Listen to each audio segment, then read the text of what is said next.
중국은 세계에서 가장 강력한 경제적 정치적 세력 중 하나로 부상했지만 동시에 다양한 문제로 국제사회의 우려와 비판을 받고 있다. 이러한 비판은 단순한 외교적 마찰을 넘어 인권, 군사, 정보전, 기술 문제 등 여러 분야에 걸쳐 있다. 먼저 중국은 경제력을 외교 도구로 활용하는 방식으로 비판을 받아왔다. 예컨대 전략적으로 중요한 국가들과의 갈등이 생길 때 중국은 수출 제한, 제재, 무역 장벽 등 경제적 수단을 사용해 상대국을 압박한다는 지적이 있다. 이는 외교 갈등이 단순한 정치적 충돌을 넘어 실질적인 경제 보복으로 이어질 수 있음을 보여준다. 둘째, 중국은 남중국해에서 군사적 영향력을 확대하며 주변국과 긴장을 높이고 있다. 인공섬을 조성하고 군사기지를 건설하는 행위는 해당 해역의 국제법적 경계를 넘어섰다는 비판을 산다. 일부 국가들은 특히 배타적 경제 수역 이의지 침범을 문제 삼고 중국의 행동이 해양 안보와 영유권 갈등을 더욱 복잡하게 만든다고 본다. 셋째, 신장 위구르 지역에서의 인권 문제는 오랫동안 국제적 논란의 대상이다. 위구르족을 대상으로 한 강제 수용소 운영, 종교와 문화의 제한, 강제 노동 의혹, 대규모 감시 체제 등은 다수의 인권단체와 국가로부터 심각한 인권 침해 사례로 지적되고 있다. 중국 정부는 이를 테러 방지와 직업 교육이라고 설명하지만 국제사회 일부에서는 이를 사실상의 강제 통제 수단으로 본다. 넷째, 홍콩의 민주주의와 자유에 대한 중국의 압력도 중요한 쟁점이다.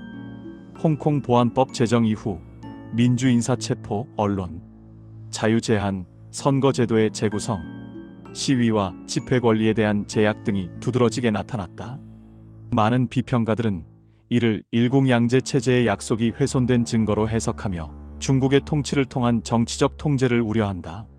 다섯째, 중국은 해외 여론에 개입하고 정보전을 수행한다는 비판을 받는다. 일각에서는 중국 정부 또는 친중 조직이 소셜미디어를 통해 조작 계정을 운영하고 해외 중국 커뮤니티를 관리하며 외국의 정치인이나 학자, 언론인을 향한 영향력 행사를 시도한다고 본다. 또한 공자학원 등 문화교육기관을 통해 소프트 파워를 확대하고자 한다는 주장이 존재한다. 여섯째, 기술 도용 및 지식재산권 침해 의혹도 중국에 대한 주요 비판 사안이다. 여러 선진국 기업은 중국 기업이 기술을 탈취하거나 사이버 해킹을 통해 기술 정보를 수집했다고 주장한다.